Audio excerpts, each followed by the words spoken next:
बिस्मिल्लाहिर्रहमानिर्रहीम। अस्सलाम वालेकुम माय डियर स्टूडेंट्स। सबसे पहले आप लोगों को वेलकम है द एक्सीलेंस एकेडमी प्लेटफॉर्म पर।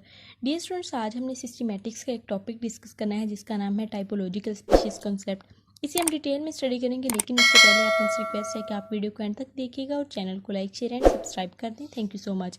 इंट्रोडक्शन में हमने बात करनी है कि अरिस्टोटल और प्लेटो ने सबसे पहले टाइपोलॉजिकल स्पीशीज कॉन्सेप्ट को प्रपोज किया। टाइपोलॉजिकल स्पीशीज कॉन्सेप्ट के अदर नेम्स हैं जैसे कि मॉर्फोलॉजिकल स्पीशीज कॉन्सेप्ट या essentialistic species concept. Typological species concept की डेफिनेशन के मुताबिक अर्थ के ऊपर डिफरेंट टाइप्स के लिविंग ऑर्गेनिज्म की डाइवर्सिटी मौजूद है। ये जो डिफरेंट टाइप्स हैं, इसे इस कॉन्सेप्ट में स्पीशीज़ का नेम दिया गया और ये भी कहा गया कि ये जो स्पीशीज़ हैं इनका दूसरी स्पीशीज़ के साथ कोई रिलेशनशिप नहीं है। ये एक स्पीशीज़ के जितने भी मेंबर्स होंगे उनके दरमियान में मॉर्फोलॉजिकल सिमिलैरिटीज़ मौजूद होंगी। अब हमने बात करनी है कि इस कॉन्सेप्ट को इसेंशियलिस्टिक स्पीशीज़ कॉन्सेप्ट क्यों कहा गया। डियर स्टूडेंट्स, क्योंकि एक स्पीशीज़ के मेंबर्स जो हैं उनको रिकॉग्नाइज किया जाता है अदर स्पीशीज़ के मेंबर से by essential characters. Essential character यानी कि मॉर्फोलॉजिकल करैक्टर्स।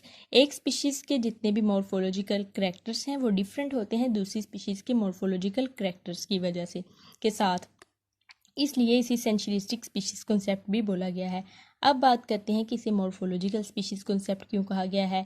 तो इस कॉन्सेप्ट के मुताबिक एक स्पीशीज़ के जितने भी मेंबर्स होंगे उनके दरमियान में मॉर्फोलॉजिकल सिमिलैरिटीज़ होगी, यानी कि उनके दरमियान में कोई भी डिसिमिलैरिटीज़ मौजूद नहीं होंगी। इस वजह से इसे मॉर्फोलॉजिकल स्पीशीज़ कॉन्सेप्ट का नेम दिया गया।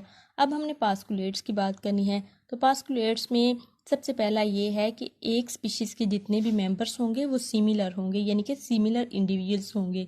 और दूसरा ये है कि एक स्पीशीज़ के हर स्पीशीज़ जो है वो दूसरी स्पीशीज़ के से उसके अंदर शार्प डिसकंटिन्यूटी होगी, यानी कि एक स्पीशीज़ के मेंबर्स जो होंगे वो दूसरी स्पीशीज़ के मेंबर से मॉर्फोलॉजिकली डिसिमिलर होंगे, जिससे शार्प डिसकंटिन्यूटी का नेम दिया गया है।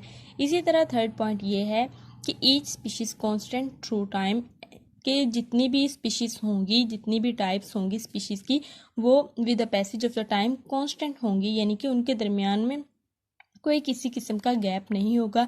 ऐसा नहीं होगा कि एक जगह पे अगर स्पीशीज़ रुक गई हैं तो दूसरी जगह से फिर स्टार्ट होगी, या एक जगह पे ख़त्म होगी तो दूसरी जगह से स्टार्ट होगी। इस तरह से कि स्पीशीज़ जितनी भी होंगी ये कांस्टेंट होंगी थ्रू टाइम। और फोर्थ पॉइंट ये है कि एक स्पीशीज़ के जितने भी मेंबर्स होंगे उनके दरमियान में वेरिएशंस बहुत कम होंगी। तो इसलिए ये फोर पास्कुलेट भी इस तरह से हमारा मुकम्मल हो गया। इस कॉन्सेप्ट के ऊपर बहुत सा क्रिटिसिज्म हुआ था। सिम्पसन और मायर ने इस कॉन्सेप्ट को रिजेक्ट किया था, क्योंकि उनका कहना ये था कि अगर एक स्पीशीज़ के मेंबर्स जो हैं वो सिमिलर होते हैं तो एक स्पीशीज़ के मेंबर्स के दरमियान में बहुत सारी डिससिमिलैरिटीज़ आती हैं और उसकी बहुत सारी वजूहात हैं, जैसे कि इसमें सेक्सुअल डाइमॉर्फिज्म, पॉलीमॉर्फिज्म और एज डिफरेंसेस वगैरह। इस वजह से भी एक स्पीशीज़ के मेंबर्स जो हैं, यानी कि सेम मेंबर्स, वो मॉर्फोलॉजिकली डिफरेंट हो सकते हैं। तो इस वजह से उन्होंने इस कॉन्सेप्ट को रिजेक्ट किया। और सेकंड जो वजह थी वो ये थी कि ये वाला जो कॉन्सेप्ट था टाइपोलॉजिकल स्पीशीज़ कॉन्सेप्ट, ये एप्लीकेबल नहीं था सिबलिंग स्पीशीज़ पर, क्योंकि सिबलिंग स्पीशीज़ जो होती हैं वो दिखने में बिल्कुल सेम होती हैं, लेकिन वो डिफरेंट होती हैं, बिलोंग करती हैं डिफरेंट स्पीशीज़ से। तो डिफरेंट स्पीशीज़ से बिलोंग करती हैं और दिखने में सेम होती हैं, यानी कि मॉर्फोलॉजिकल तो वो सेम होती है, मॉर्फोलॉजिकली सिमिलैरिटी होती है, लेकिन वो बिलोंग कर रही होती हैं डिफरेंट स्पीशीज़ से।